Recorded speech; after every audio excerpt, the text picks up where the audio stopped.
अस्सलाम वालेकुम। ADS cloud software में खुशामदीद। इस वीडियो में हम देखेंगे किस तरह से एक एम्प्लॉय की जो सिक्योरिटी है वो डिटेक्ट होती है और कैसे हम उसको रिटर्न कर सकते हैं।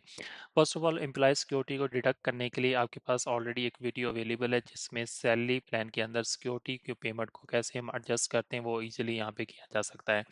तो सबसे पहले तो आपके पास किसी भी एम्प्लॉय की सिक्योरिटी को हम अगर हम डिडक्ट करना चाहते हैं तो वहाँ पे कैसे किया जा सकता है। तो आपके पास यहाँ पे जो सिक्योरिटी पेमेंट है जो डिडक्शन में आपके पास आती है, तो यहाँ पे आपके पास फील्ड्स अवेलेबल होती हैं। फॉर एग्जांपल आपके पास बैलेंस की फॉर्म में, मैक्सिमम और अमाउंट की फॉर्म में। तो बैलेंस के अंदर वो अमाउंट आती है जो ऑलरेडी डिडक्ट हो चुकी है, आपने सॉफ्टवेयर बाद में स्टार्ट किया, प्रीवियस सैलरी का रिकॉर्ड रखना चाहते हैं, सिक्योरिटी का रिकॉर्ड रखना चाहते हैं, वो आप बैलेंस में पुट कर देंगे। और मैक्सिमम में आपके पास वो अमाउंट आ जाती है जो आप डिडक्ट करना चाहते हैं। फॉर एग्जाम्पल यहाँ पे मैंने बैलेंस में 15,000, मैक्सिमम में 15,000 पुट किया है। इट्स मीन कि इसकी ऑलरेडी जो मैंने डिडक्शन वो की हुई है। अगर इन केस मैंने इसकी डिडक्शन से ज़्यादा करनी है, 15,000 डिडक्ट कर चुका हूँ, मैंने 30,000 डिडक्ट करना है, तो यहाँ पे मैं 30,000 पुट कर दूंगा।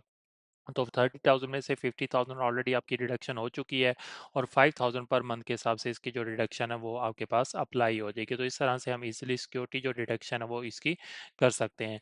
उसके बाद नेक्स्ट हम आप आ जाते हैं एचआरएम के अंदर। यहाँ पे आपके पास ऑप्शन है सिक्योरिटी पेमेंट रिटर्न के नेम से। तो यहाँ पे आपके पास ओवरऑल कितनी सिक्योरिटी आपने डिडक्ट कर चुके हैं उसकी कंप्लीट डिटेल ए टू जी आपको यहाँ पे अवेलेबल होती है। फॉर एग्जाम्पल ये एक एम्प्लॉय है शेहजाद, ठीक है। इसकी टोटल सिक्योरिटी हमने 15,000 डिडक्ट की है। टोटल डिडक्ट कितनी हो चुकी है? 15,000 है। रिमेनिंग डिडक्शन हमारी कोई रहती है नहीं। इसके बाद हमारे पास दो ऑप्शन आता है रिटर्न और रिटेन के हवाले से, कि अब हमने एक एम्प्लॉय को जो सैलरी है वो रिटर्न करनी है, सिक्योरिटी जो है वो रिटर्न करनी है, क्या रिटेन करनी है। तो आपके पास यहाँ पे रिटर्न का ऑप्शन अवेलेबल है। रिटर्न के ऊपर हम क्लिक करेंगे तो रिटर्न डेट मेंशन करेंगे और ये आपकी जो सिक्योरिटी है वो सैलरी शीट में जाएगी। सैलरी शीट से नेक्स्ट आप उसको प्रोसीड कर सकते हैं, पे कर सकते हैं। कि फॉर एग्जांपल अब मैंने जो अप्रैल का जो सैलरी है उसके अंदर इसको मैंने रिटर्न करना है और यहाँ पे रिटर्न अमाउंट फॉर एग्जांपल मैंने इनको 10,000 करनी है या 15,000 करनी है, वो कर लेंगे। रिटेन अमाउंट वो अमाउंट होगी जो आप एम्प्लॉय को वापस नहीं करना चाहते। समटाइम ऐसे होता है कि एम्प्लॉय आपको बगैर इन्फॉर्म किए लेफ्ट कर जाता है, आप उसकी सिक्योरिटी उसको रिटर्न नहीं करना चाहते, तो वो आप रिटेन अमाउंट में यहाँ पे पुट कर देते हैं। जी मैंने ये कहा जी एम्प्लॉय को 5,000 मैं आपको नहीं रिटर्न करना चाहता, 10,000 रिटर्न करना चाह रहा हूँ, तो ये आपके पास रिमेनिंग इसका फिर जीरो हो जाएगा। तो ये आपके पास रिटर्न सिक्योरिटी करेंगे तो ये आपके पास सिक्योरिटी रिटर्न हो जाएगी। तो रिटर्न में 10,000, रिटेन में 5,000 आपके पास हो जाएगा। अब नेक्स्ट आपके पास क्या होगा कि ये जो आपने सिक्योरिटी रिटर्न की है ये एचआरएम में आप जाएंगे पे आर प्रिंट के ऊपर।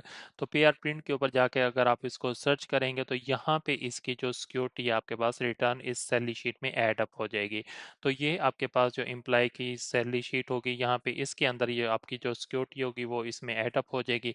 यहाँ से अगर आप इसकी सैलरी रिपोर्ट वगैरह लेंगे या कोई भी चीज़ लेंगे तो यहाँ पे आपके पास जो सिक्योरिटी रिटर्न होगी वो अमाउंट इसमें इंक्लूड हो जाएगी। नेक्स्ट आप इसको जैसे ही पे करेंगे तो ये फाइनेंस में भी आपके अमाउंट को सेटल कर देगा। इन केस आप एचआरएम के अंदर पे और प्रिंट से सिक्योरिटी को यहाँ पे इसकी सैलरी को डिलीट करते हैं तो ये अमाउंट वापस जो है रिटर्न उसके यानी कि अनपेड की फॉर्म में भी सिक्योरिटी पेमेंट में रिटर्न आ जाएगी।